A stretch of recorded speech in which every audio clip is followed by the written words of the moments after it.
Antonio Maestre ha realizado preguntas claves al juez de la Audiencia Nacional, Baltasar Garzón.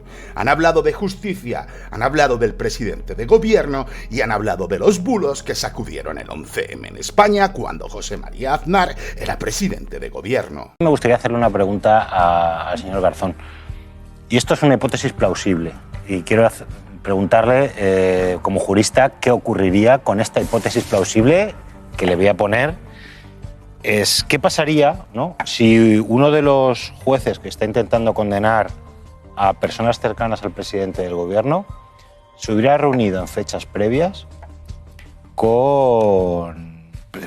a las declaraciones de los investigados con un asesor de su máximo adversario político? El juez con un asesor de su máximo adversario político del juez. No, de Pedro Sánchez.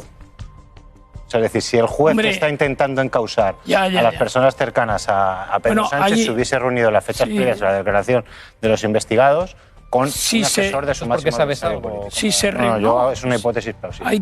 Hay que tener en cuenta sobre qué versó esa reunión. Es decir, si se conocen previamente y tienen una relación acreditable y constatable y no tienen más trascendencia que ese conocimiento. Ahora, sí, la reunión va dirigida específicamente después a establecer una dinámica de investigación concreta, pues evidentemente habría mérito para una investigación sobre ese juez, o incluso pues tendría quizás que abstenerse si se le plantea la cuestión. Es decir, depende de cómo fuera y de qué fuera y en cuanto previamente.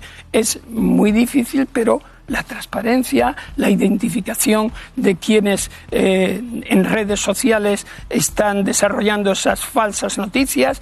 Si en un periódico cada uno escribe con su nombre y hay una responsabilidad del que escribe, del director del periódico y de la propia empresa, ¿por qué no va a ser así en redes sociales? ¿Qué es lo que tienen las redes sociales que ya se han convertido en un instrumento mucho más largo y más efectivo que cualquier medio de comunicación? Y luego los efectos derivados de la red social pasan al periódico correspondiente, el digital lo expande. Luego, con los enlaces es imposible controlar, es decir, la expansión es piramidal y es exponencial. Por tanto, hay que establecer unos requisitos de sanciones firmes a la empresa, si la hay, a la persona, la identificación, una transparencia, una normativa, cuando menos cumplir la normativa europea, que tampoco se cumple.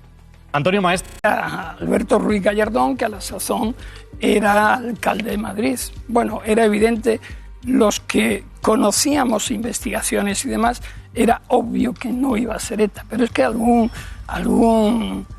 periodista o comunicador llegó a decir incluso que yo era el responsable del 11M. Tan tranquilo se quedó y sigue todavía en antena, ¿no? Y me dolió especialmente el del 11M. Incluso yo comparecí en la comisión de investigación del Congreso de los Diputados y después tramité asuntos, seguro que se acordará de aquel famoso ácido bórico, ¿bien? Y cómo se quería utilizar para demostrar que era ETA. En una tarde, solo en una tarde, porque me coincidió que estaba de guardia, desmontamos toda esa historia.